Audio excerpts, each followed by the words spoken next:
Psychology کہتی ہے کہ اپنے پارٹنر کے ساتھ خیالاتی دنیا بنانا اسے ریئلٹی میں ملنے یا بات کرنے سے کہیں زیادہ اچھا لگتا ہے۔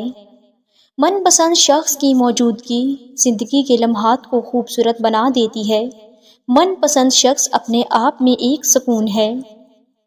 بہت زیادہ غصہ کرنے والوں کو سب سے زیادہ پیار اور اپنے پن کی جب تک عورت نہ چاہے مرد اپنی حد کبھی پار نہیں کر سکتا۔ کسی کے لیے غلط اندازہ کبھی مت لگائیں، کیونکہ بہت سی ناپسندیدگیاں اور نفرتیں غلط فہمیوں اور غلط اندازوں کا نتیجہ بھی ہو سکتی ہیں۔ انسان کو اپنی اوقات تب پتہ چلتی ہے جب اسے وہاں سے ٹھوکر پڑے جہاں اس نے سب سے زیادہ بھروسہ کیا ہوتا ہے۔ ہر بات کو خاموشی سے مان لینا یہ بھی انداز ناراضگی کا ہے۔ جس کے لفظوں میں تمہیں اپنا عکس ملے، بہت مشکل ہے کہ تمہیں ایسا شخص ملے۔ کبھی یہ مت سوچنا کہ تم نہیں کر پاؤ گے۔ جس دن یہ سوچ تمہارے دماغ میں آ گئی، اسی دن تم ہار جاؤ گے۔ اپنی زندگی میں تھوڑی سی مصیبت چاہتا ہوں، دنیا کی بھیڑ میں میرا اپنا کون ہے دیکھنا چاہتا ہوں۔ قدر کرو ان کی جو تم سے بنا مطلب کی چاہت کرتے ہیں۔ دنیا میں خیال رکھنے والے کم اور تکلیف دینے والے زیادہ ہوتے ہیں۔ سچ بولنے سے زیادہ مشکل اپنے متعلق سچ سننا ہوتا ہے جس کی ہم اجازت نہیں دیتے۔ مسکراہٹ خوبصورتی کی علامت ہے اور خوبصورتی زندگی کی علامت ہے۔ جو لوگ آپ کے ہیں وہ ہر حال میں آپ کے ہی رہیں گے۔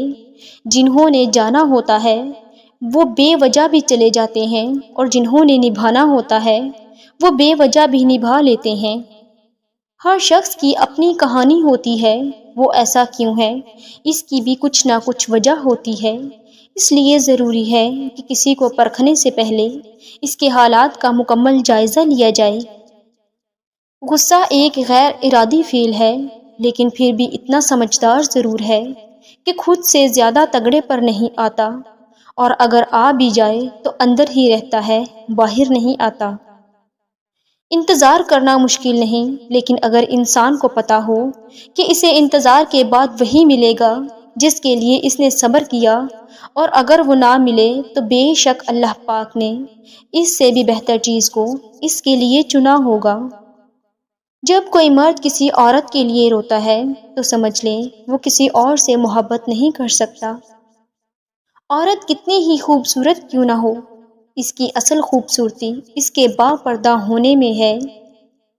مرد اس عورت کے لیے تڑپتا ہے، اپنا گھر بار، ماں باپ، بہن بھائی بھی چھوڑ دیتا ہے جو اسے عشق میں دھوکہ دے، اور وہ اس کو دوبارہ پانے کے لیے سب کچھ چھوڑ دیتا ہے۔